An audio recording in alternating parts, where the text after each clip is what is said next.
తమ్ముడు movie review. నిలకడలేని ప్రయత్నం. కథ. వైజాగ్ లో ఓ ఫ్యాక్టరీ బ్లాస్ట్ జరుగుతుంది. యజమాని అజర్వాల్ కేసు నుంచి బయటపడడానికి ప్రయత్నిస్తాడు. కానీ నిజాయితీ గల ఆఫీసర్ ఝాన్సీ కిరణ్మయి ఒప్పుకోదు. పకడాలమ్మ జాతరకు వెళ్లిన సమయంలో ఆమె ఫ్యామిలీపై దాడి జరుగుతుంది. వారిని రక్షించడానికి జై బాణం వేసే వ్యక్తి వస్తాడు. జైకి ఝాన్సీకి సంబంధం ఏంటి? అజర్వాల్ శిక్ష పొందాడా?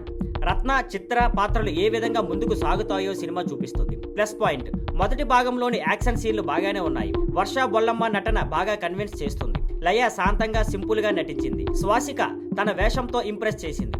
మైనస్ పాయింట్స్, కథలో కొత్తదనం లేదు. పాత సినిమాల ఫీల్ ఇస్తుంది. పాత్రలకు లోతు లేదు. ముఖ్యంగా లయ పాత్రను బాగా రాయలేదు. నితిన్ పాత్రలో విల్లు కాన్సెప్ట్ సరిగ్గా ఉపయోగించలేదు. రెండో భాగం బోరుగా సాగుతుంది. యాక్షన్ సీన్లు రిపీట్ అవుతూ ఉండడంతో ప్రేక్షకులు కనెక్ట్ కాలేకపోతారు. టెక్నికల్ విషయాలు, దర్శకుడు వేణు శ్రీరామ్ కథను ఆసక్తికరంగా చూపించడంలో విఫలమయ్యాడు. సినిమాటోగ్రఫీ సాధారణంగా ఉంది. సంగీతం ఆకట్టుకునేలా లేదు. ఎడిటింగ్ కూడా బాగోలేదు. మొత్తంగా తమ్ముడు నితిన్ కి మరో ఫెయిల్ మూవీ. కథలో మంట లేదు. పాత్రలో ఆకట్టుకునేలా లేవు. ఎమోషనల్ సీన్లు ఫీల్ అవ్వట్లేదు. వర్ష బొల్లమ్మ నటన మాత్రమే బాగుంది, కానీ సినిమా నిలపలేకపోయింది. Weak screenplay, slow narration తో తమ్ముడు నిరాశపరిచే సినిమా. ఈ వీకెండ్ ఈ సినిమాకు బదులు ఇంకో మంచి ఆప్షన్ కోసం చూడండి, మంచిది. Thank you for watching. Please like, share and subscribe.